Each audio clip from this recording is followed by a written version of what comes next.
señores, es para mí un orgullo, desde el punto de vista académico, tanto como el personal, poder realizar la presentación del doctor Alberto Otero Fernández en este acto, oportunidad que agradezco profundamente a la Academia. Alberto Otero realizó sus estudios de farmacia, que culminó en la Universidad Alfonso X el Sabio, habiendo realizado las prácticas tuteladas en el Servicio de Farmacia Hospitalaria del Hospital Juan Canalejo de La Coruña, con la calificación de matrícula de honor. También obtuvo la titulación de graduado en óptica y optometría en la misma universidad.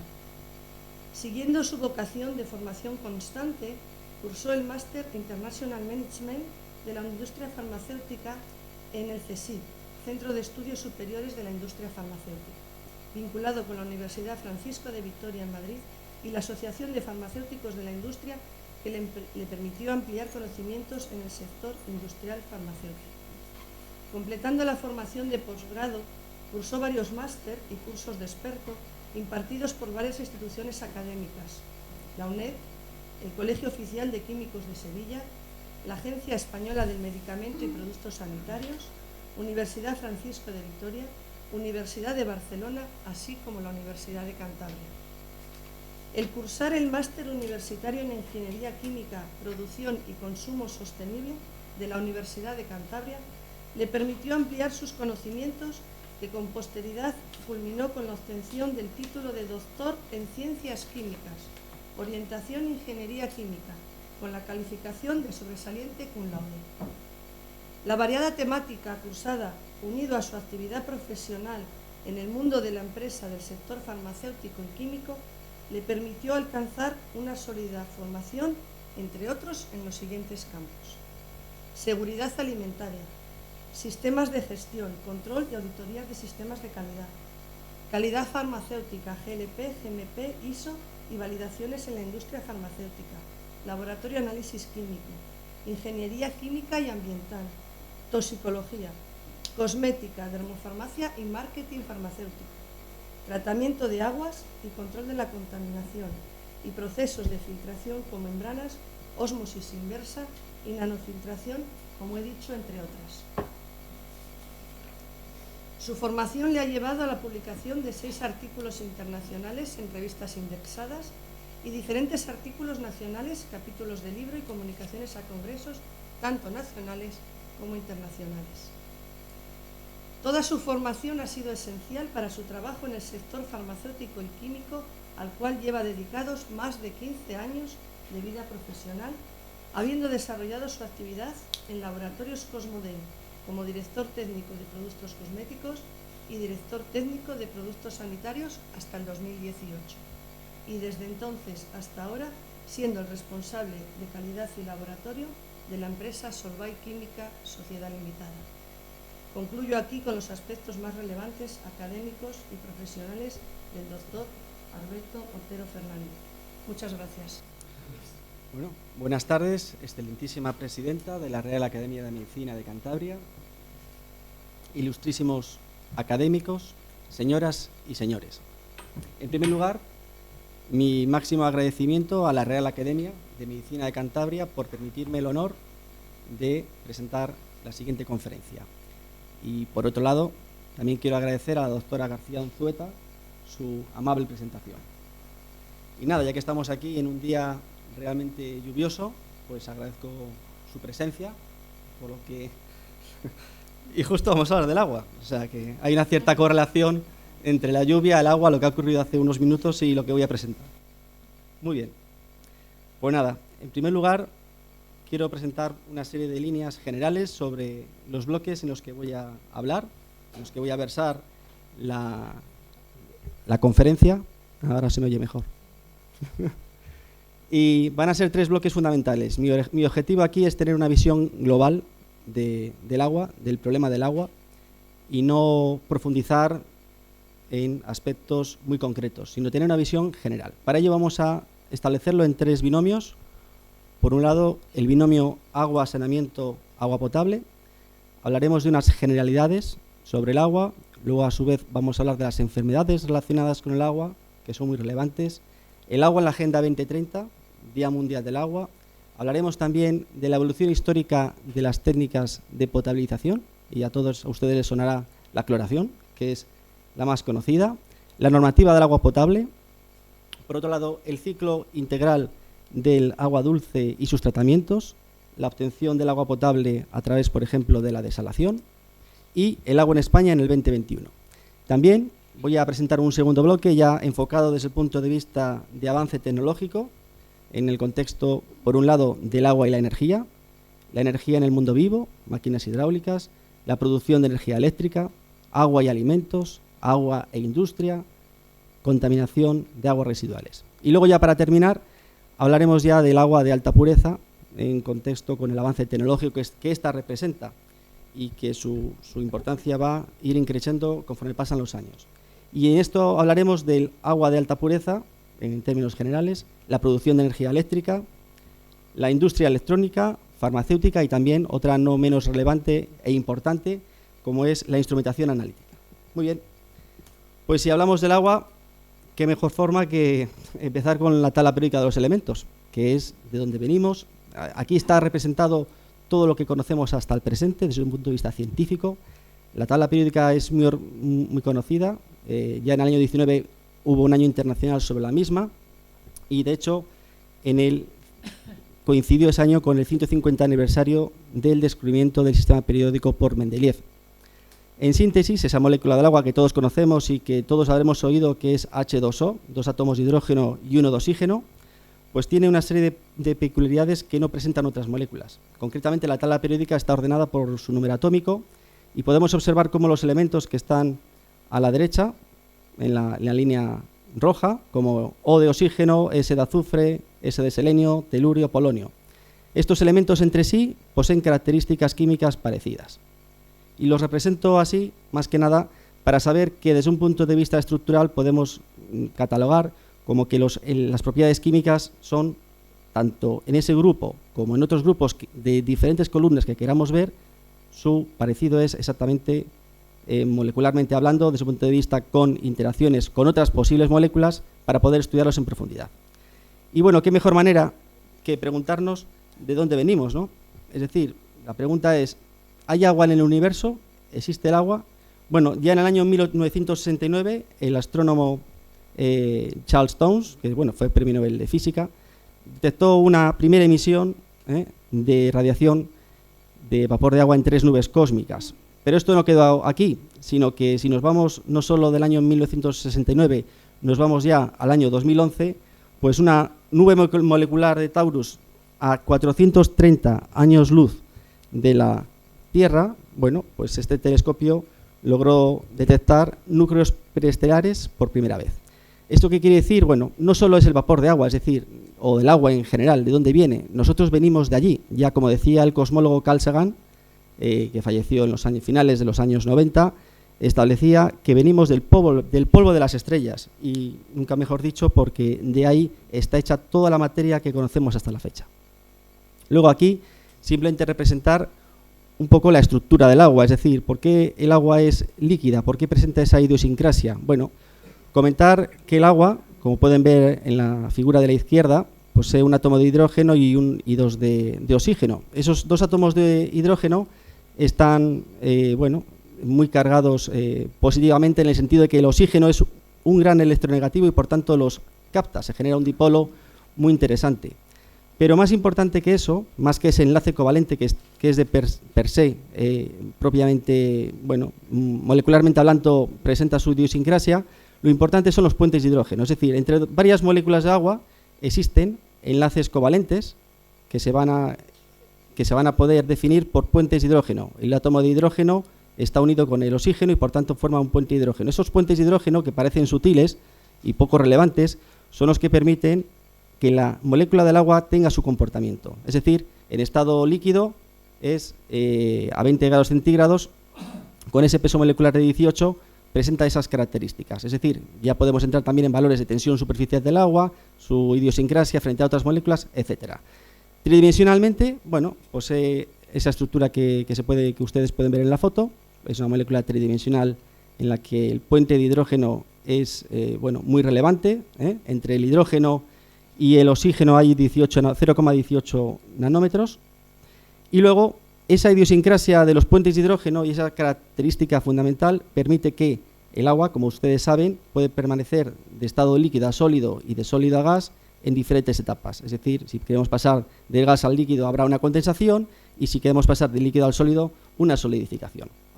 Pero la paradoja del agua se puede ver muy bien en esta gráfica, en la que técnicamente, si nosotros cogemos los elementos de la tabla periódica y nos olvidamos de los puentes de hidrógeno, el agua debería tener una temperatura de ebullición de menos 100 grados centígrados. Entonces, esos puentes de hidrógeno le permiten que el agua pueda evaporarse a 100 grados centígrados. ¿Por qué? Porque, como ya hemos dicho al principio de la columna, al empezar la tabla periódica, el oxígeno relativo al polonio, al telurio y al selenio, pues son moléculas parecidas, pero como pueden ustedes observar, sus temperaturas de ebullición son bastante diferentes a las del agua. ¿Por qué? Porque sus enlaces están unidos covalentemente. No estamos hablando de puentes de hidrógeno, por tanto, es un elemento diferencial. Y bueno, ya entrando más en materia, desde un punto de vista macroscópico, ¿qué es lo que estamos viendo? Bueno, pues que el mundo está formado por agua, que el 97,5% es salada, eso es un gran hándicap, y de ese gran hándicap, bueno, 2,5 litros son de agua dulce y 97,5 litros son de agua salada. ¿Eso qué quiere decir? Pues que las capacidades que tenemos de obtener agua dulce son muy limitantes. ¿Por qué? Porque de esos 2,5 litros de agua dulce, pues el 2% aproximadamente está en glaciares, es decir, está congelada, el 0,57% está en aguas subterráneas y el 0,01% en lagos y ríos, etcétera. Por tanto, ¿qué podemos decir? Pues si tenemos 100 litros de agua, solo esto que tengo aquí en la mano, que son 10 centímetros cúbicos, es agua que podemos utilizar. ¿Eso qué quiere decir? Que el agua es un factor muy limitante. Tenemos que cuidarla mucho porque no la tenemos en cantidad. Si el agua salada que está en la Tierra no fuera salada y fuera de otras características, nuestra capacidad de disponer de esa materia prima sería mucho más fácil, pero no es el caso que nos ocupa. Bueno, esto es un ciclo hidrológico general por procesos de evaporación, es decir, el sol calienta la tierra, los lagos, los ríos y diferentes estructuras hídricas se evapora y se produce la condensación correspondiente. Bueno, es un ciclo hidrológico general. A partir de aquí, ¿qué podemos decir? Pues que, en síntesis, hemos hecho una pequeña introducción en el contexto de generalidades básicas del agua, pero ahora vamos a entrar más en profundidad, más en la vida real. Es decir, vamos a hablar ahora del binomio agua, saneamiento, agua potable. Aquí, en este binomio, agua, saneamiento, salud, agua potable, ya lo decía Tales de Mileto en el 624 hasta el 547 a.C., que es cuando vivió, que el agua es el origen de todas las cosas, y eso es así, el agua es el elemento fundamental. Y ya pasando al 2015, por Ranjit Singh, que obtuvo un premio muy importante en el contexto del Instituto Medioambiental de Estocolmo, le dieron este premio, ¿por qué? Porque ya decían en el año 2008 que el mayor problema del agua, o la gran adversidad que va a formarse por parte del agua, es la obtención del agua. Es decir, el agua es el problema. El agua es cómo podemos llegar a obtener el agua en condiciones de salud. ¿Por qué? Bueno, lo podemos ver en la siguiente imagen. Algo tan típico que nosotros en el mundo actual, en una civilización desarrollada, podemos obtener de forma fácil como es simplemente apretar el grifo de casa. Bueno, la vida no es así. Ahí tenemos la foto de una señora en Chad, en África, que para poder transportar el agua primero tiene que recorrer kilómetros. Y después de recorrer esos kilómetros tiene que llevarlo a su casa. Es decir, eso es un gasto energético increíble. Según Intermon Oxfam, cada 20 segundos una madre pierde a un hijo por estas circunstancias. ¿Eso qué quiere decir? Pues que el agua no está igualitariamente proporcionada y desarrollada en el mundo, sino que hay grandísimas diferencias. Y la muerte vino con el agua. ¿Por qué? Porque si nosotros podemos estar sin comer 40 días, sin agua no vamos a poder vivir más de 5 días. Esto es muy importante. Ahora que estamos en elementos de tragedias, ya no hablo de la guerra de Ucrania y el terremoto de Turquía y otros elementos que nos pueden hacer perturbar nuestra percepción de las cosas. Imaginemos que no podemos acceder al agua por más de 5 días, nos morimos de forma instantánea, o sea, no hay otra solución. El agua nos hace vivir y si no disponemos de esa energía y si no la cuidamos, al final vamos a acabar fuera de la capacidad de nuestro desarrollo y de la humanidad. Las necesidades mínimas del agua, según la OMS, en términos generales, es agua potable 5 litros por persona y día, saneamiento 20 litros, agua para el baño unos 15 litros y preparación de alimentos pues unos 10 litros. Bien, eso hace una media de 50 litros por persona y día. Pero claro, no solamente vale contenerlos, sino que también hay que tener cuidado sobre lo que contiene ese agua. Ese agua en condiciones normales, si no está tratada, si no está sanitizada, si no está procesada, va a originar muchas enfermedades. De hecho, la inmensa mayoría de las enfermedades que ocurren pues es pues la alteración de bacterias, virus y otro tipo de parásitos que están afectando al agua. A partir de aquí, ¿qué queremos decir? Bueno, pues que las enfermedades de origen hídrico son muy relevantes, son muy importantes. Y hace falta, ¿qué es lo que hace falta?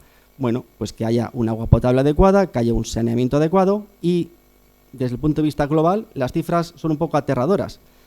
2.000 millones de personas carecen de servicios de agua seguros en el 2022 y 4.000 millones no tienen gestión del saneamiento. Eso quiere decir que los valores por sí solos ya son 6.000 millones de personas la suma de estos dos elementos. Tenemos que cuidar profundamente, como decía anteriormente, el contexto del agua y cómo. Tenemos que evitar cualquier tipo de contagio, cualquier tipo de ruta que pueda permitir que el agua se contamine. Entonces, el agua potable tiene que cuidarse, de tal manera que si queremos evitar enfermedades patológicas, pues hay barreras primarias que son las, por ejemplo, las que impiden el contacto inicial con las heces, ¿no? Es decir, el proceso heces, mano, boca va a originar una patología, o barreras secundarias de que ese proceso sea ingerido por una nueva persona. Al final, el agua, la sanitización y la higiene son los elementos más relevantes que hay que cuidar.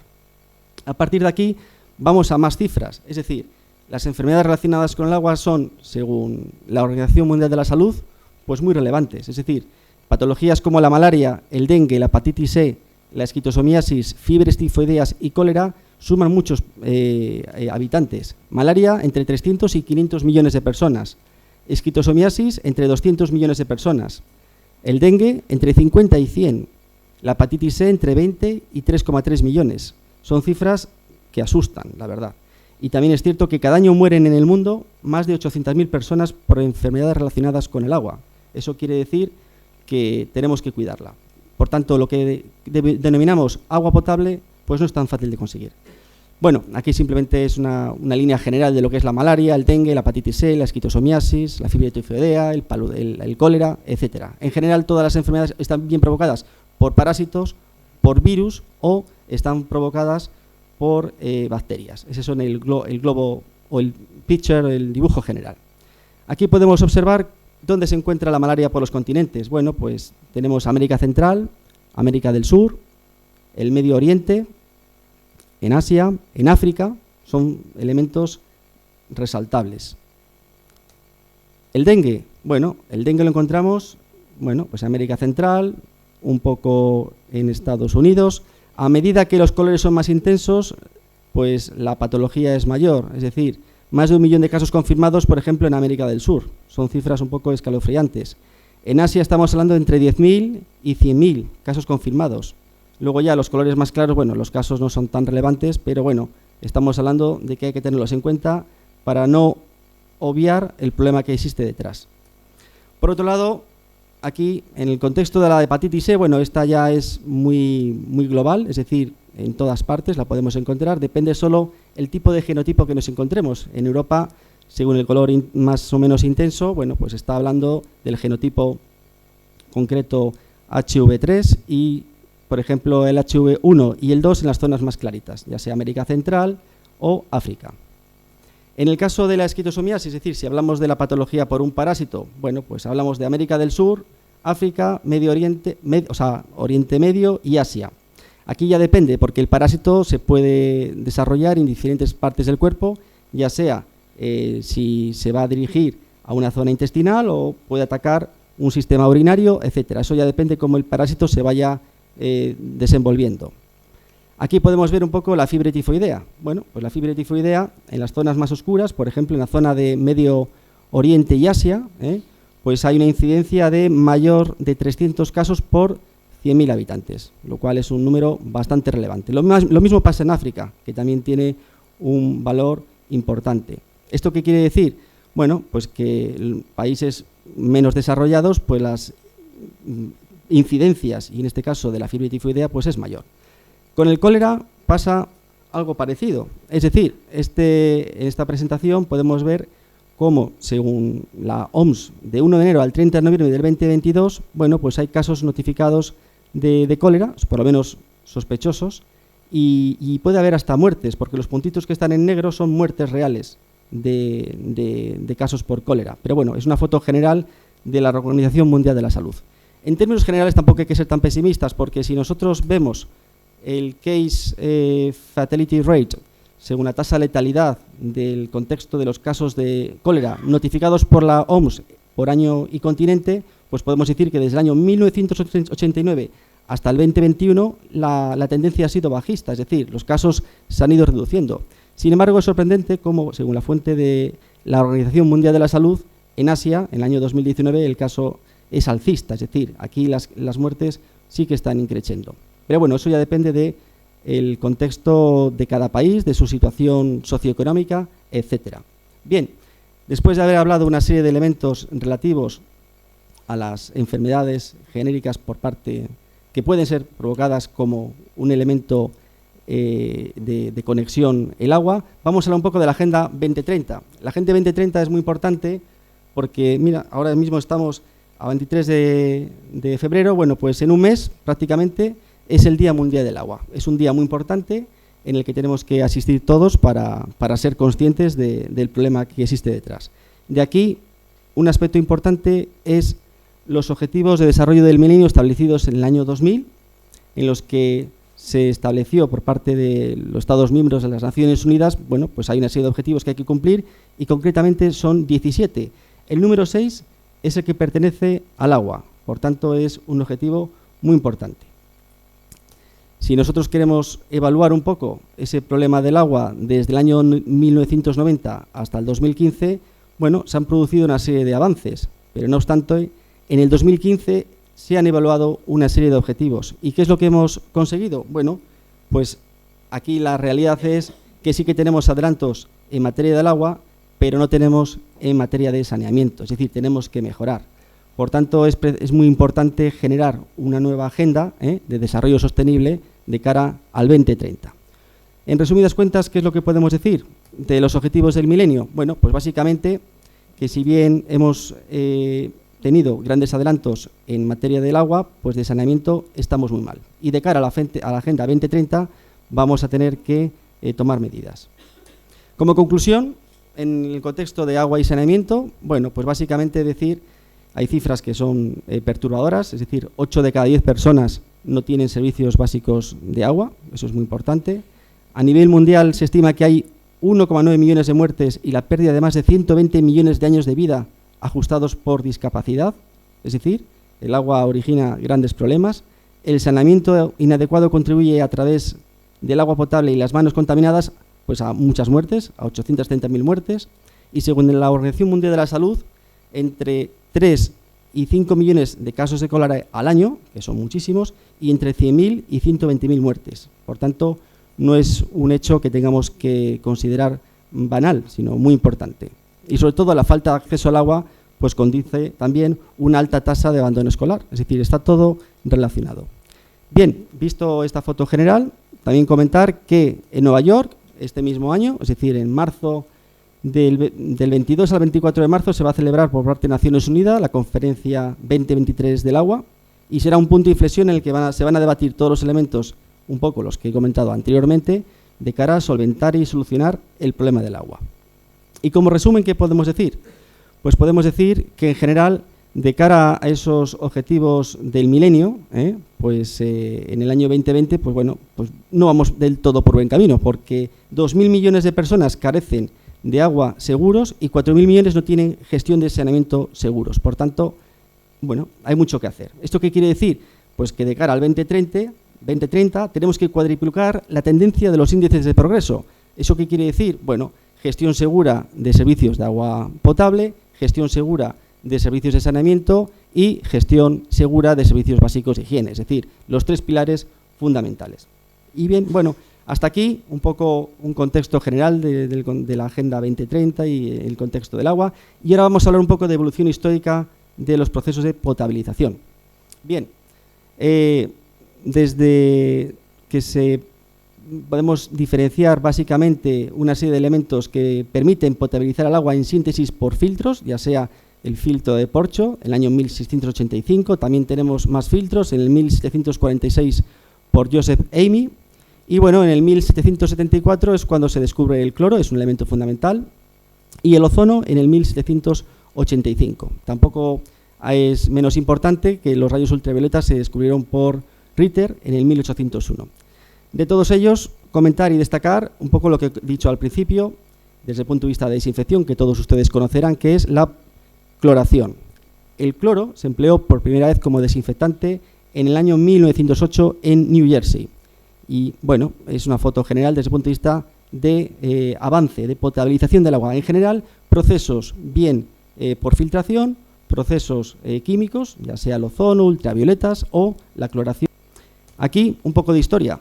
Los antiguos egipcios, bueno, pues aunque no disponían de los avances que tenemos en la actualidad, pues ya en su época, en esas vasijas que pueden ver en la foto de la izquierda, se generan evidentemente decantaciones de ese agua que a su vez bebían por esos sifones, es decir, chupaban el agua del sobrenadante, de tal manera que eliminaban los contaminantes.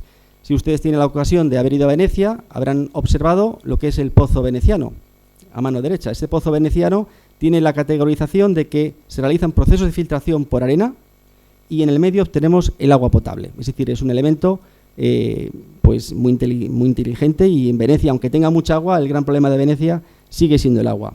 Aquí simplemente destacar los diferentes filtros que hemos comentado antes de filtración del agua, el de Porcho, el de Peacock o el de Amy. Más filtros, el de John Gibbs en Pace y Escocia. Y luego aquí hay un caso muy interesante. Este es un caso interesante, ¿por qué?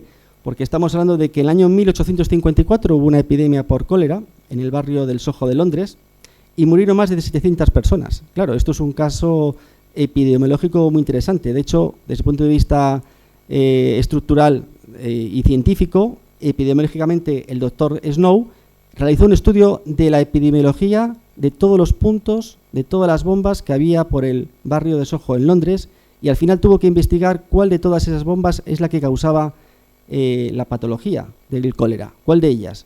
Tuvo que ir descartando unas por otras. Utilizó el cloro para poder desinfectar todas las bombas y al final, bueno, dio con el hecho. Pero bueno, esto es, como se suele decir, ensayo-error. Hay que investigar, pero esto puede decir, o es uno de los elementos en los que empezó la epidemiología clínica. Aquí en esta simple foto del 1854 empezó la epidemiología clínica.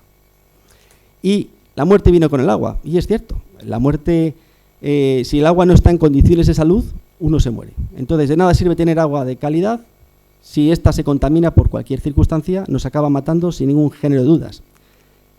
Para poder conseguir un agua de calidad hace falta, hemos dicho anteriormente, cloración. Y en el año 1997 la revista Life publicó un artículo muy interesante, que es The Most Significant Public Health Advancement in the Millennium. ¿Eso qué quiere decir? Pues que es el avance más importante junto con la filtración, es decir, el uso del cloro y la filtración, fue el avance más importante para conseguir un agua de calidad. Se publicó en la revista Life y esto evitó más de 190 millones de personas. Es decir, esta trivialidad de filtración y cloración ha permitido pues que haya más gente viva y no estar con muertes por detrás. Bien, aquí simplemente comentar el descubrimiento del cloro, que es por Carl Scheele, que descubrió en el año 1774 el cloro, y bueno, pues Humphrey Davy, bueno, pues demuestra que el cloro es un elemento y bueno, y le da ese nombre con un cierto color amarillo verdoso, como pueden ver ustedes. Bien, para conseguir un proceso de cloración y para llevar a cabo este con integridad y con éxito, hace falta, en términos generales, añadir al agua en torno a un ppm de cloro, y de ese ppm de cloro, el breakpoint, es decir, entre 0,2 y 0,5 miligramos por litro de cloro, es lo que va a permitir la sanitización, la desinfección. Es lo que va a permitir las garantías de desinfección. Si añadimos una cantidad inferior, el proceso no va a funcionar. Luego, por otro lado, aquí tenemos la primera planta de cloración de la historia en Jersey. Y bueno, es una planta de dimensiones importantes. Y continuando con lo que estaba comentando de la cloración, fíjense ustedes cómo desde el año 1908 hasta el 1950 las fiebres tifoideas en Estados Unidos han disminuido de forma radical hasta que prácticamente han desaparecido. ¿Esto qué quiere decir? Que el avance tecnológico permite que la vida siga adelante y evite las muertes. Es un binomio muy importante. Otros elementos de desinfección, aparte del que hemos comentado anteriormente, bueno, está el dióxido de cloro, las cloraminas, el ozono y el ultravioleta. Bueno, pero el más importante de todos ellos es el cloro. ¿Por qué? Pues entre otras cosas porque es más barato. Eso es de relevancia fundamental.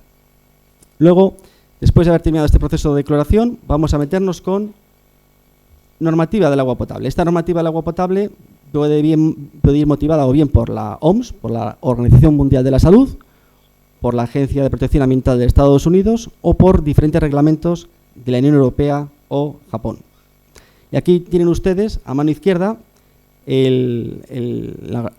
guía de la Organización Mundial de la Salud del 2022, que es muy importante, la de Estados Unidos, que es la EPA, National Primary Drinking Water Regulations, del 2023, y la que nos atañe a nosotros, y es la que tenemos que tener todos en la cabeza, es la Directiva 2020-2184 del Parlamento Europeo y del Consejo de 16 de diciembre del 2020, relativa a ¿qué? A la calidad de aguas destinadas al consumo humano. Esta directiva del 2020 pues, se ha conseguido transponer pues estamos ahora en febrero, pues hace un mes. En enero, el 10 de enero del 2023, se ha traspuesto esta nueva directiva como Real Decreto 3/2023 del 10 de enero, por el que se establecen los criterios técnicos sanitarios de la calidad del agua de consumo, su control y su suministro. Por tanto, desde el punto de vista regulatorio es trascendental. Bien, el ciclo integral del agua dulce es lo que vamos a ver ahora. En general, podemos decir que abarca pues, un abastecimiento urbano, una reutilización y un saneamiento, en términos generales. Esto lo podemos ver por la siguiente presentación. Un abastecimiento, es decir, el agua se capta como fuente de los ríos, de los embalses, de los pozos, se potabiliza, se distribuye, y hay un saneamiento y depuración, es decir, las aguas urbanas que se utilizan y se recogen mediante el sistema de alcantarillado para su transporte a las plantas de depuración, donde ésta se depura y luego se realiza un proceso de ¿qué? De reutilización. Pero bueno, aquí ahora nos tiene que llamar la atención que si bien he dicho que las cantidades de agua necesarias por persona y día son de unos 150 litros, en España, con un país de casi 50 millones de habitantes, estamos gastando la friolera de 133 litros por habitante y día. Eso es un dato del 2020 que a fecha de hoy habrá aumentado. Estamos ya en el 2023. ¿Esto qué quiere decir? Pues que estamos consumiendo muchísima agua y no somos conscientes de ello. Los diferentes procesos del agua pues son el agua, el saneamiento general, pero claro, para conseguir un agua de calidad, bueno, pues tenemos diferentes elementos. Estaciones depuradoras de agua, estaciones de tratamiento de agua potable, que son las ETAP, y estaciones depuradoras. Las estaciones de tratamiento de agua potable, pues es como comenta ahí en la siguiente figura, es decir, se capta, se recolecta el agua de los ríos, hay un pretratamiento, bueno, eliminamos las materias en suspensión que estén presentes, hay un proceso de floculación, añadimos un floculante, que no es más que un compuesto químico que atrapa las partículas para que decanten y se eliminen de ese proceso, luego hay una filtración y desinfección y luego ya un almacenamiento y control. En ese proceso de filtración y desinfección volvemos al cloro. El cloro es un agente desinfectante relevante, aunque aquí figure también el ozono o el flúor, pero son mucho más caros. Por tanto, no son usados mayoritariamente. El que gana la batalla es el cloro. Bueno, aquí tenemos la foto de una estación de tratamiento de agua potable, con todas sus etapas. Aquí tenemos el esquema de una estación depuradora de aguas residuales. Bueno, pues hay un pozo de gruesos, un desbaste, un decantador primario, un decantador secundario. Tenemos el agua tratada, la desinfección y ya conseguimos el objetivo final, que es agua de calidad, con características ambientales regulatorias. Aquí tenemos un ejemplo de una foto de un ETAP que hemos comentado antes y de un EDAR, por ejemplo, de la Comunidad de Madrid. Y luego, como anécdota, expresar que el año pasado En el 2022 todos los operadores relacionados con el agua se reunieron. ¿Y qué es lo que se pretende? Bueno, pues una digitalización, es decir, no solo que la empresa trabaje bien, sino digitalizar todos aquellos sistemas con lo que llaman ahora el Smart Water. Y el Smart Water pues es vigente no solo en esta cumbre del 2022 de Madrid, sino que va a ser el futuro, con las implicaciones informáticas de móvil, es decir, los procesos de la industria van a mejorarse ostensiblemente. Y también está todo relacionado con la digitalización del ciclo del agua y el plan de recuperación, transformación y resiliencia del PERTE del 2022. Como cifras, tener en cuenta que en el año 2021, bueno, pues la demanda estimada de agua fue de 32.000 hectómetros cúbicos año. Es una cantidad inmensa. Pero de esa cantidad inmensa, con lo que nos tenemos que quedar es que el 80% es para usos agrarios y regadíos. El 15% es urbano y el uso industrial un 4%. Por tanto, quien se lleva la mayor parte son las empresas relativas al mundo del regadío y usos agrarios. Bien, visto este contexto inicial, bueno, pues vamos a ver un poco qué técnicas existen para la obtención de agua potable. La desalación. Y la desalación la podemos obtener de dos grandes maneras. Hay dos grandes bloques. O bien por un cambio de fase, es decir, el líquido, vapor, líquido, o por un no cambio de fase, es decir, sin cambio de fase. Si hay un cambio de fase, pues hablaríamos de ¿qué? De una desalación térmica. Simplemente las menciono porque no voy a entrar en detalles que no acabaría nunca. Que sería la destilación de efecto múltiple, la de flash multietapa y compresión de vapor. Y en cuanto a las membranas, tenemos la ósmosis inversa, la nanofiltración y la electrodiálisis. Un proceso general de desalación es el que está en esta presentación. Agua de mar, se desala, se utiliza para el agua de consumo y la salmuera pues es lo que se elimina, que son concentrados de sal propiamente dichos. Luego también tenemos una desalación térmica, que no es más que la evaporación y la condensación. Es básicamente imitar un poco la naturaleza. Y fundamentalmente estos métodos de desalación, bueno, se utilizan en aquellos países, bueno, pues con unos recursos energéticos importantes, porque el gasto energético de conseguir que el agua se evapore y luego haya un proceso de condensación son muy elevados. Se utilizan fundamentalmente en el Golfo Pérsico y en el Golfo de Omán. Y como historia, destacar que ya en el 200 después de Cristo, Alejandro de Afrodisias, bueno, pues hervían el agua en esa estructura que están viendo en la vasija del señor de la derecha, del medio, y ese proceso de hervir el agua colocaba unas esponjas encima de esa vasija y esa evaporación atrapaba, ese vapor de agua es atrapado por la esponja, que con el tiempo se va humedeciendo más y más y más y más, y al final lo que bebían era el agua de la esponja. Parece parece una trivialidad, pero en aquella época, pues básicamente es un proceso ingenieril para aquella época impresionante. Luego ya si, por ejemplo, vamos al laboratorio, el proceso, bueno, pues es más profesional, ¿no? Por así decirlo. Esto es un ejemplo típico de una evaporación-condensación. El agua se calienta, se produce el vapor, hay una condensación y obtenemos el líquido. Bien, hasta ahora hemos hablado solo de evaporación-condensación. Bueno, también podemos hablar de ¿qué? De desalación mediante membranas, que es el otro mecanismo que hemos explicado al principio. Simplemente comentar que Suribayan y Loeb, el de la Universidad de California en Los Ángeles, bueno, pues consiguieron a través de una membrana de celulosa, perclorato de magnesio y acetona resultados muy importantes desalando una muestra inicial con una concentración de 5,25% de concentración salina, es decir, una concentración mayor que la del agua de mar. ¿Eso qué quiere decir? Pues que conseguían el objetivo por la separación con membranas. El proceso de ósmosis inversa es muy sencillo, se aplica presión, hay una membrana semipermeable, pasa a través y obtenemos agua ultra pura, que es lo mismo que vemos en esta siguiente gráfica: agua de mar, obtenemos presión, ósmosis inversa, obtenemos un permeado agua potable y un concentrado que es la salmuera. Esto ya es un proceso ya más grande, un poco más complejo. ¿Cómo conseguir partir de una alimentación de 35.000 ppm de agua de mar a un agua potable de 500 ppm? Bueno, se desarrolla por dos fases de ósmosis inversa y obtenemos el tratamiento que hemos definido. Pero bueno, esto ya son temas más técnicos, pero la foto global, ¿cuál es?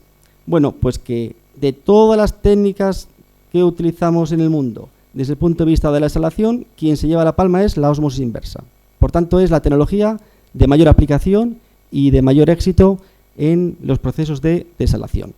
Lo podemos observar aquí, en los Emiratos Árabes, como una planta de ósmosis inversa de los Emiratos Árabes es capaz de conseguir 683.000 metros cúbicos día de agua de calidad. ¿Esto qué quiere decir?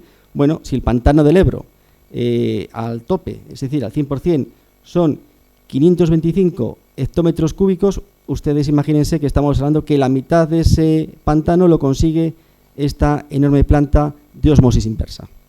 Aquí tenemos un ejemplo de los diferentes módulos que están utilizados en procesos de ósmosis inversa y luego, bueno, estos son simplemente la foto general del agua por diferentes regiones. Es decir, la mayor parte en el norte de África y en el Middle East se consigue el 47,5% del proceso de desalinización y luego ya en cantidades más pequeñas pues en el sur de Asia y cantidades ya más importantes entre Norteamérica y el este de Asia.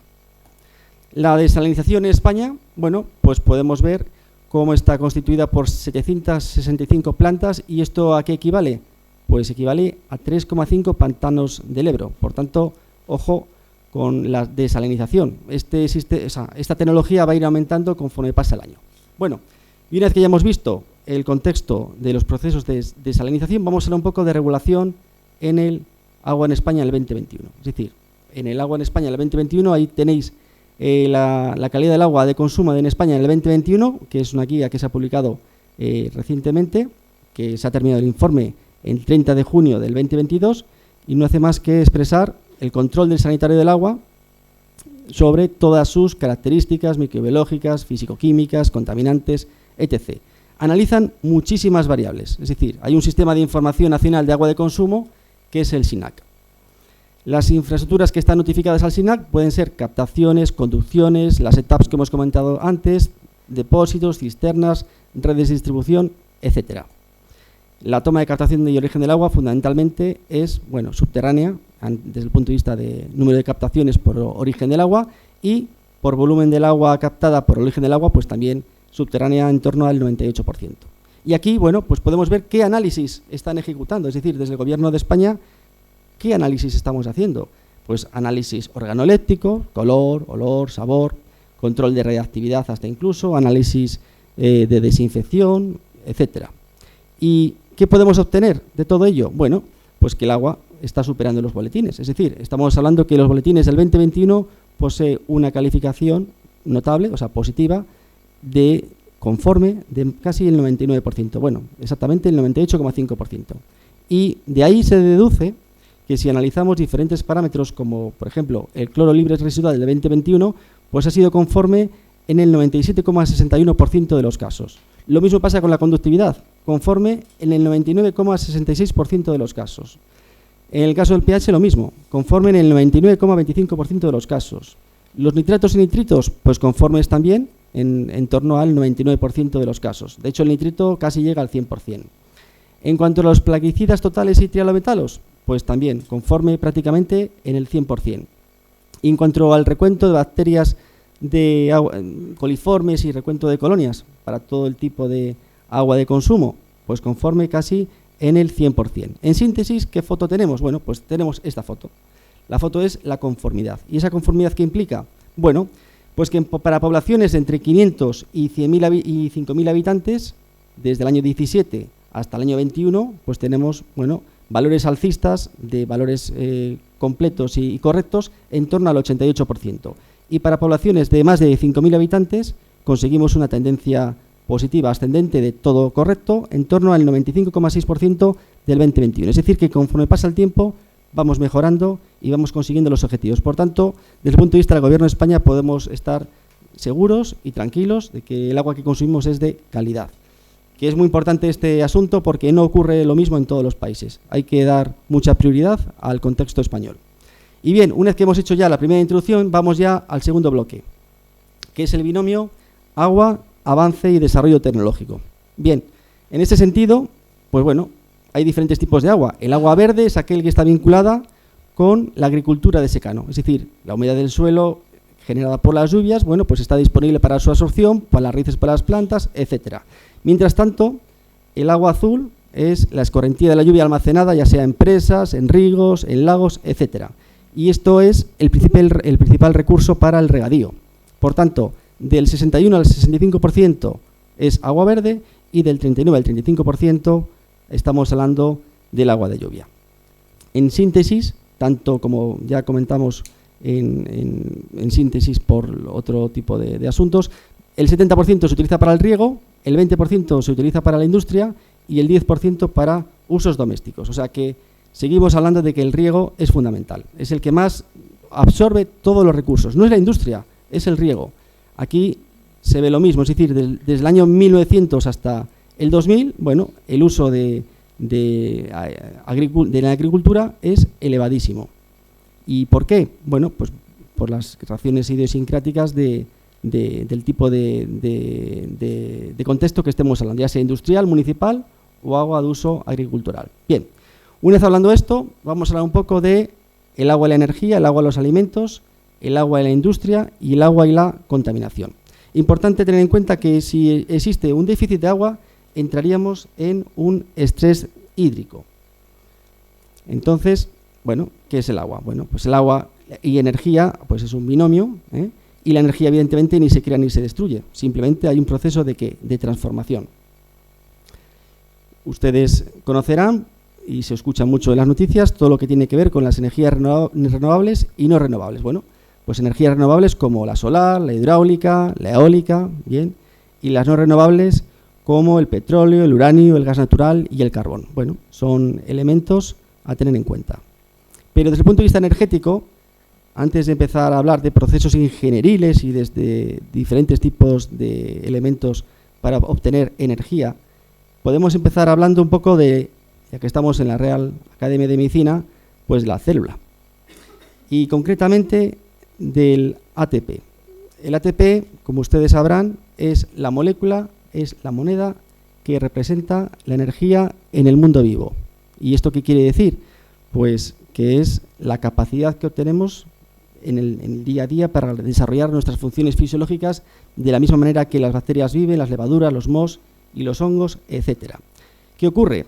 Pues para poder liberar esa energía, el ATP se tiene que hidrolizar a través de una ATPasa, y de esa ATPasa se va a formar una molécula de ADP que a su vez libera energía. Es un proceso, bueno, bastante sencillo, pero ya en el año 1978, Peter Mitchell le dieron el premio Nobel de Química. ¿Por qué? Bueno, desarrolló una teoría quimiosmótica, en el que expresaba que, bueno, había hecho una contribución importante a la comprensión de la transferencia de energía biológica a través de esa teoría. ¿Y a partir de qué? Bueno, pues la base de toda su teoría es que existe un flujo de electrones e hidrógeno a través de las membranas de las mitocondrias de las células, debido a que, a diferencia de potencial eléctrico. Pero claro, todo esto es desde un punto de vista con su ciencia, cuando todo esto lo descubrió, y con mucha investigación detrás, porque estamos hablando del año 1961. Y esto se citó en la revista más importante de la época y la que sigue siendo actualmente la más importante, que es en la revista Nature, del año 1961. Es decir, la quimioósmosis es la difusión de iones a través de ¿qué? De una membrana, y específicamente se relaciona con la generación de ATP mediante el movimiento de iones de hidrógeno a través de ¿qué? De la membrana mitocondrial y de la membrana de los tilacoides de los cloroplastos. Pero la investigación no termina aquí, la investigación continúa. ¿Por qué? Porque en el año 97 le dieron el premio Nobel de Química a los señores Boyer y Walker, siguiendo un poco con la investigación que había expresado inicialmente Mitchell. ¿Por qué? Por la elucidación del mecanismo enzimático que subyace de ¿qué? De la síntesis de ATP, y la otra mitad del premio se dieron al doctor Scow. ¿Para qué? Por el descubrimiento de la enzima transportadora de iones, que es una sodio-potaso ATPasa. A partir de aquí, podemos decir que el mecanismo general del ATPasa, del ATP sintasa o complejo V, que es una nanoturbina de 10 nanómetros, como pueden ver ahí en la imagen, esa estructura que parece bastante sencilla, en realidad proviene de un tamaño 200.000 veces más pequeño que un alfiler. Es decir, estamos hablando de algo ínfimo que está, como podemos ya observar, entre la membrana de la mitocondria, y ahí tenemos el complejo F0, y que es el giro rotator donde pasan los protones H+, hasta la estructura F1. Es decir, del F0 pasan al F1, ahí se va a producir una rotación y se va a generar un ATP. De la misma manera, este proceso es reversible, es decir, puede ir de arriba abajo y de abajo arriba. ¿Dónde lo vemos mejor? Lo vemos aquí. Es decir, aquí los iones protones, los iones que estamos viendo, H+, están generando esa rotación de la estructura que se está moviendo. Esos protones pasan a través de esa estructura que genera energía mecánica por la difusión del protón a través de esa membrana y la generación correspondiente de ATP. Y luego tenemos el motor F1 que hace a la inversa, es decir, si evidentemente en la membrana hay exceso de protones y por el contrario necesitamos romper ATP, bueno, pues actuaría hacia arriba. El motor F1 iría en la dirección contraria y se produciría la hidrólisis del ATP, o sea, se liberaría energía. Por tanto, como conclusiones, decir que F0 no es más que un motor impulsado por protones y que produce ATP, y a su vez que F1, que en la estructura de la figura que hemos visto anteriormente, pues no es más que una liberación de energía hidrolizado por ATP. Es un sencillo proceso de la naturaleza. Lo pongo aquí a colación. ¿Por qué? Porque si bien es cierto que desde el punto de vista de ingeniería los seres humanos podemos desarrollar unas herramientas fabulosas, la naturaleza nos gana con creces, porque desarrolla por millones de años de evolución estructuras que no seríamos ni siquiera capaces de imaginar. De ahí el avance de la biotecnología actualmente. Por ahí está el futuro actual, en la biotecnología, ¿no? Pero con su relación con la medicina. Está todo intrínsecamente conectado. Y bien, aquí podemos ver el funcionamiento ya en un vídeo que es más didáctico de lo que acabo de explicar. Y ahí... El complejo ATP sintasa es una enzima que funciona de manera similar a una turbina. Transforma la energía almacenada en el gradiente de protones en energía química almacenada en los enlaces energéticos del ATP.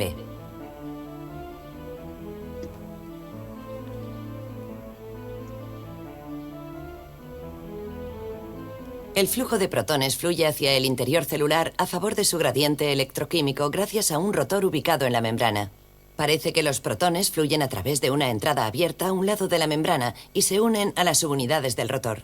Dentro de la membrana únicamente pueden rotar las subunidades que están protonadas, liberándose del sistema inmóvil de anclaje. Cuando las subunidades protonadas han completado casi una vuelta entera, vuelven al punto de inicio, cerca de las subunidades estáticas, donde un canal de salida permite que los protones se dirijan hacia el otro lado de la membrana.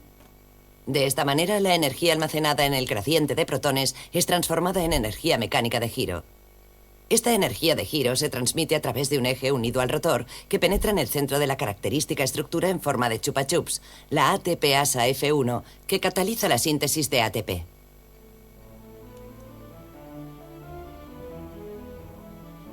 Ahora vamos a ver el proceso tanto en una dirección como como en en otra. La porción de la ATP sintasa que forma la ATPasa F1 ha sido cristalizada.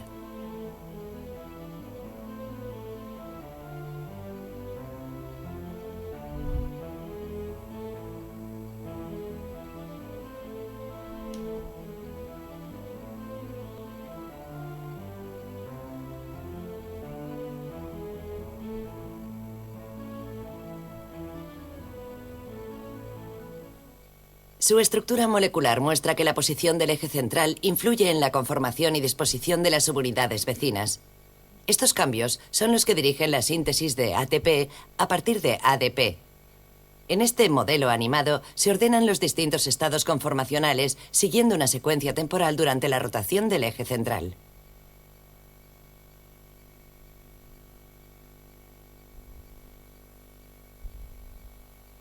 Como cualquier enzima, la ATP sintasa puede trabajar en ambos sentidos. Si la concentración de ATP es elevada y el gradiente de protones bajo, la ATP sintasa funcionará en sentido contrario al habitual, de manera que hidrolizará ATP mientras bombea protones a través de la membrana.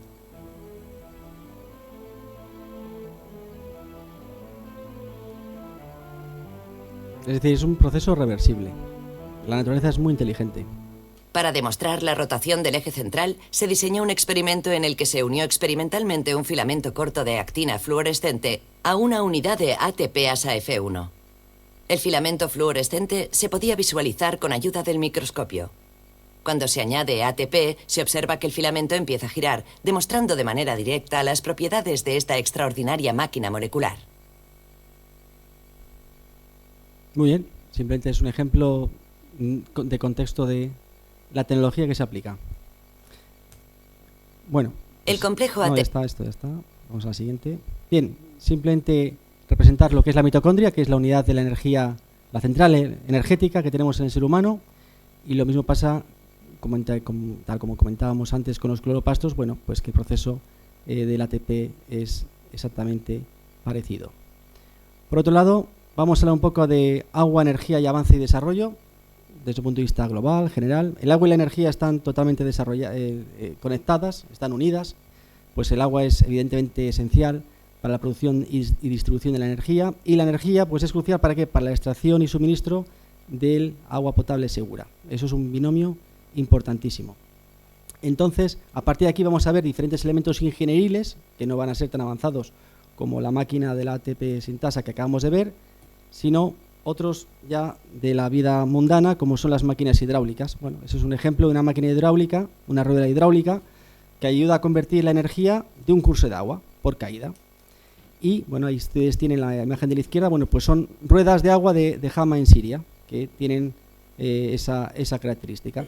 Y luego, las dos funciones fundamentales de las ruedas hidráulicas, pues son la extracción de agua con fines de riego o bien la molienda.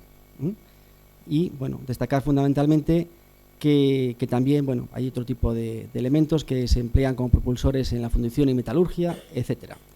Aquí, bueno, tenemos un molino de agua muy bonito de Braine-le-Château, en Bélgica, donde vemos el flujo de agua y se produce una rotación y, por tanto, pues parecido. Y luego ya si nos acercamos un poco más aquí al lado nuestro, en la Junta de Boto, bueno, pues hay un molino harinero pues muy interesante que utiliza un mecanismo desde el punto de vista ingenieril pues muy parecido a los que hemos visto previamente. Pero bueno, visto esto, vamos a centrarnos ahora un poco en una central hidroeléctrica. La central hidroeléctrica funciona de la siguiente manera, es decir, hay una energía potencial, es decir, el agua va desde la izquierda que va bajando por toda esa caída perpendicular. Esa energía potencial se va a generar una energía cinética en el rotor, un transformador y conversión de energía eléctrica. Aquí tenemos las turbinas Pelton, que es un ejemplo de turbina hidráulica, muy interesante. Y luego aquí vamos a ver un poco esa correlación entre la energía y el agua y las necesidades que van a ser de aquí hasta el 2050. Bueno, pues van a ir aumentando. ¿Esto qué quiere decir?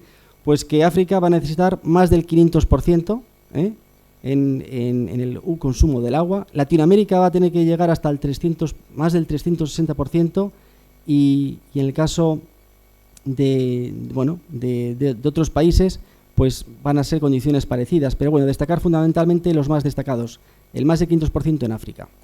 Y en general, lo que es el binomio energía-agua, es decir, aumentar el PIB, aumenta la calidad de vida, al aumentar la calidad de vida, pues aumenta el consumo de energía y por tanto vamos a tener una mayor demanda de agua, es decir, está todo relacionado, es una cadena que está unida. Visto esto, vamos a hablar del binomio agua, alimentos, agricultura. Aquí podemos observar cómo, en términos generales, la capacidad para producir alimentos está relacionada con la disponibilidad de recursos hídricos. Entonces, el 40% de los alimentos que hay en el mundo, pues bueno, se cultivan en zonas irrigadas artificialmente. Es decir, del año 2015 al 2030 se espera que haya un aumento del 19%. Y por cada kilocaloría de energía que nos aporta el alimento que nosotros estamos ingiriendo, se necesita 1 litro de agua. Es decir, estamos hablando que para poder fabricar un alimento, si nosotros consumimos 2.000 kilocalorías, en realidad para poder fabricar esas 2.000 kilocalorías, desde el punto de vista de consumo de agua, son de 2.000 litros. Claro, eso es una cantidad inmensa. Hemos hablado antes de la cantidad de agua que consumimos por persona y día, pero no somos conscientes de que cada vez que tenemos una comida y una cena estándar, estamos consumiendo detrás 2.000 litros de agua. Eso es para realmente estar un poco asustados. Luego, bueno, aquí tenemos un tipo de noria árabe para obtención de agua de regadío. lo mismo un molino de agua, etcétera. Bueno, y ahora nos centramos ya en el binomio agua-industria. Bueno, este es un binomio muy importante, ¿por qué? Porque, bueno, todas las actividades empresariales están muy dependientes del suministro del agua y, por tanto, la escasez del agua va a originar estrés, ¿no? Y hay diferentes riesgos, pueden ser riesgos físicos, comunitarios, de inversión, geopolíticos, regulatorios, etcétera. Aquí podemos ver cómo ha habido un salto industrial desde el punto de vista de la máquina de vapor. Es una revolución industrial, como pueden ver, la entrada de vapor, la salida de vapor y el movimiento rotatorio que ven en la imagen. Y esa revolución industrial, bueno, pues ya como todo es conocido por James Watt, esta no es la original, es la máquina de vapor que está en la Escuela de Técnica Superior de Ingenieros Industriales de Madrid, no es la original. El contexto real es, bueno, que James Watt en el 1769 pues permitió abandonar la dependencia de fuentes de energías tradicionales, gracias a este invento. Entonces esta innovación, pues, ¿qué permite accionar? Pues bombas de agua, máquinas de tejer, martillos, etcétera. Es decir, el descubrimiento de la máquina de vapor ha sido un elemento trascendental.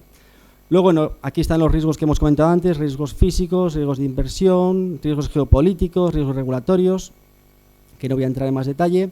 Y bueno, en general la industria pues utiliza el 4% de los recursos mundiales del agua y se estima que para el 2050 esta tasa se multiplique a un valor de 400%. Entonces, esto es un elemento muy relevante. Y luego, por último, vamos a hablar del binomio agua-contaminación, aguas residuales. Este contexto es muy importante. ¿Por qué? Porque todos los días lo vemos en los telediarios, en la prensa, en la información, en el que la contaminación directa de todas las, como vemos ahí en la foto, contaminación agrícola, ganadera, industrial, doméstica, es lo que se llama la huella gris del agua. Es decir, a mayor consumo, por así decirlo, de elementos, pues producimos más y gastamos más, pero también derrochamos más o eliminamos más residuos al exterior. Aquí podemos ver cómo existe una contaminación ambiental muy relevante entre el agua del agua dulce y el agua de mar. ¿Como consecuencia de qué? Pues lo que hemos dicho, actividades industriales, agrícolas, humanas, etcétera. ¿Pero por qué? Porque queremos una sociedad más desarrollada que genera más residuos, pero por el contrario, bueno, pues estas contaminaciones pueden ser muy tóxicas por nitratos, arsénico, que es un elemento peligrosísimo, residuos de productos farmacéuticos, contaminantes orgánicos, plásticos, etcétera. Y esta es la foto global del agua gris, es decir, la huella del agua gris. ¿Esto qué quiere decir? Pues es el volumen de agua dulce que se requiere para asimilar la carga de contaminantes sobre la base de los estándares exigentes de calidad ambiental. Entonces, por así decirlo, es un indicador que, por término general, como pueden ver ahí en la foto, a mayores zonas oscuras, eso quiere decir, bueno, pues una huella gris del agua mayor y, por tanto, pues hay que conseguir atenuarla. Bueno, visto ya este segundo bloque, vamos ya a pasar al tercero para poder un poco estar al nivel de la hora, pero bueno, me voy a extender ya lo siento, me estoy extendiendo un poco más de la cuenta, pero es que realmente son 160 transparencias y más rápido casi no puedo ir. Bien, vamos a hablar rápidamente del binomio de agua de alta pureza, avance y desarrollo tecnológico. Bueno, pues básicamente el agua de alta pureza pues es un requerimiento que va a estar necesitado y profundizado conforme pasa el tiempo. Las normas de calidad del agua pues van a ir dependiendo en función de la idiosincrasia del país. La producción global del agua se va a ir aumentando en agua ultra pura, agua potable, etcétera, a partir del agua del mar. El agua de alta pureza va a permitir que podamos avanzar más desde el punto de vista tecnológico. ¿Por qué? Porque nos lo requiere la producción de energía, la industria electrónica, la farmacéutica, etcétera, con los máximos estándares de calidad, así como las técnicas analíticas correspondientes. Si bien al principio estamos hablando de que podemos analizar cantidades muy pequeñas de sustancias con ppms, ppbs o ppts, pero claro, analizar ppts, para analizar un ppt tenemos que ser conscientes de la dimensión. Para poder llegar a cabo ahí necesitamos un agua de muchísima calidad. Aquí podemos ver básicamente las características de las conductividades de las aguas. El agua puede ser en la máxima calidad pura absoluta con un valor, como ven en la primera, agua pura absoluta de 0,055 microsiemes, que eso es agua, es H2O prácticamente. Luego ya vamos bajando, agua destilada, agua desmineralizada, etcétera. A medida que aumente la conductividad, la calidad del agua va, no es tan pura, es más bajita. Luego, diferentes etapas de la purificación del agua, bueno, pues ya lo hemos comentado antes, hay una etapa de pretratamiento y también hay una etapa de separación de los diferentes componentes, agua osmotizada, desionizada, etcétera. Aquí podemos ver, bueno, pues un proceso de ósmosis inversa general con la ayuda de un electrodesionizador. Hay una agua bruta, pasa a una ultrafiltración, osmosis inversa, de primer paso, segundo paso, un EDI, que es un electrodesionizador que ayuda a obtener una mayor cantidad de agua, y el agua tratada. Muy bien, pero visto esto, visto una foto general desde el punto de vista del agua, vamos a centrarnos un poco en las aguas de altas purezas, es decir, vamos a hablar un poco de las turbinas de vapor. ¿Por qué? Porque las turbinas de vapor representan un elemento fundamental desde el punto de vista energético. ¿Por qué? Porque para poder producir electricidad, a partir tanto ya sea del carbón, del gas natural, de la energía nuclear, etcétera, tenemos que conseguir en todos los sentidos un agua de calidad adecuada. Y la generación de electricidad se desarrolla gracias a las turbinas de vapor.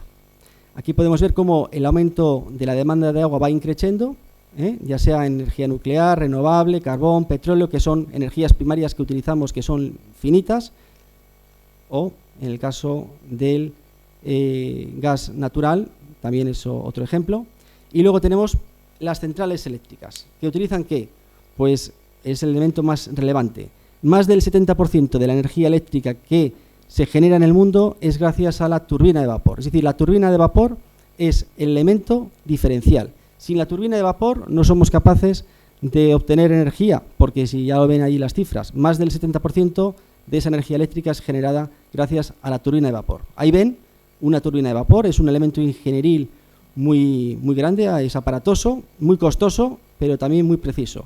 El mecanismo es muy sencillo, se introduce el vapor, hay una turbina que se mueve y luego ya por el proceso de rotación hay un generador y se produce energía eléctrica. Aquí tenemos un ejemplo de la central nuclear de Garoña, ahí tenemos la turbina de vapor que está en el medio, ¿de acuerdo? Bueno, y hay un generador y se produce la energía eléctrica correspondiente.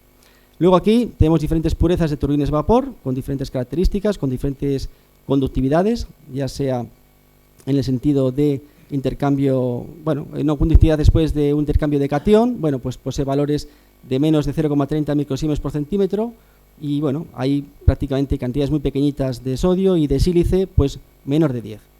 Bien, visto este proceso inicial del contexto de lo que es la turbina de vapor, etcétera, vamos a centrarnos un poco en la industria electrónica. Aunque no lo sepamos, la industria electrónica consume elevadísimas cantidades de agua de alta pureza, es decir, todos los iPhones, todos los teléfonos móviles a los que estamos expuestos todos los días para poder fabricar los microchips se necesitan en términos globales pues de 3 a 60 millones de litros de agua ultra pura y por día. Son cantidades asombrosas. Aquí podemos ver la alta pureza del agua que es necesaria, lo que comentamos al principio, una conductividad de 0,055 microsiemens por centímetro, que es una resistividad de mayor de 18 megaohmios por centímetro. ¿Para qué? Pues para poder fabricar todos los elementos en la automoción, en los ordenadores, las comunicaciones, etcétera. Bueno, este es un proceso general fotolitográfico para la obtención de chips y se necesita el agua ultra pura. Aquí tenemos la reglamentación más exigente desde el punto de vista en Estados Unidos, que es la norma ASTM D512713, en la que consigue un agua ultra pura con una resistividad de 18,2 megaohmios por centímetro, con un TOC, o sea, carbono orgánico total inferior de en torno a 1 ppb por litro y de sílice muy poquito, 0,5 ppb. Este es un proceso general de la producción de agua ultra pura para la industria electrónica, es una foto general. Y ya que hemos visto la industria electrónica, vamos a la industria farmacéutica. ¿Dónde nos movemos? Pues para conseguir aguas de alta pureza en la industria farmacéutica, pues fundamentalmente los líderes, donde más se produce, es en Estados Unidos, como el 48,7%, Europa el 22,2%, Japón el 8,1%, África, Asia y Australia en torno al 17% y América Latina en torno al 4%. Para conseguir un agua de alta pureza hace falta una regulación y puede ser obtención de agua purificada agua para inyección o agua para hemodiálisis, que se utiliza en cualquier industria farmacéutica. Se utilizan los elementos relevantes de regulación, ya sea la farmacopea europea, la farmacopea americana o la japonesa. Y bueno, simplemente comentar que para producir un agua for injection, es decir, para inyección, inicialmente en la farmacopea se comentaba que se precisaba un proceso único de destilación, pero luego ya fue aceptada la ósmosis inversa como tecnología aplicable para conseguir tal efecto. Y aquí tenemos, bueno, pues otros elementos para conseguir agua ultra pura de electrodesionización, un EDI 320. Estas son otro equipo, un BioPure Water System, en términos generales. Y ya, esto es un poco una foto general de la industria farmacéutica. Ya si nos queremos meter en la instrumentación analítica, pues lo mismo. Hay equipos muy importantes que consiguen grandes objetivos, como es una electrodesionización con este equipo Sistema Ultra Clear TWCF, que consigue conductividades entre 0,06 hasta 0,2 microsiemens por centímetro, es decir, una conductividad muy bajita y con unos niveles de TOC inferiores a un ppb. Aquí tenemos un poco las tripas del sistema de por dentro, cómo funciona, básicamente. Aquí tenemos otro equipo que es un modelo Integra HP, que bueno, pues es un proceso que tiene todo incorporado, es decir, tiene tecnología de osmosis inversa, radiación ultravioleta, conseguimos conductividades en rangos de entre 30 hasta 18,2 megaohmios por centímetro, bacterias prácticamente una calidad del agua a menor de una unidad formada de colonia por mililitro, unos orgánicos inferiores a 30 ppb y unas partículas prácticamente de inferiores a 0,2 micras. Esto es el sistema por dentro. Luego ya pues tenemos otro equipo bastante avanzado, que es el Direct Pure SKU de 882170, que es la categorización, que purifica el agua y consigue producciones de ósmosis inversa de 10 litros por hora hasta 20 litros por hora y consigue también unas conductividades muy bajitas de 0,055 microsiemens por centímetro, que eso quiere decir agua ultra pura, con un valor de TOC muy bajito también, y también posee contenidos de partículas muy bajos y bacterias prácticamente inferiores a 0,1 unidades formales de colonias por mililitro. Y luego ya para terminar, el que más se utiliza actualmente en cualquier laboratorio es el agua, el MILIQ IQ 7000, que consigue agua ultra pura con una conductividad de hasta 0,055 microsiemens por centímetro y con un muy bajo contenido del TOC. Esto se utiliza para poder tenerlo aplicado a otros equipos para detectar cualquier otro tipo de sustancias, ya sea por HPLC, UHPLC, ICP-MS o ICP, radial o axial, o también absorción, o sea, una mezcla entre GF y absorción atómica. Entonces, bueno, esto es el proceso de instrumentación analítica y, bueno, ya he ido lo más rápido posible para cumplir con el horario, me he extendido un poquitín y, bueno, mi mensaje solo es uno, es este. Realmente toda mi transparencia se puede resumir en esta imagen. Queremos un mundo con una calidad del agua elevada, con una calidad del agua de calidad y, lo más importante, como no, cuidemos el agua y muchísimas gracias por su asistencia y por el trato recibido.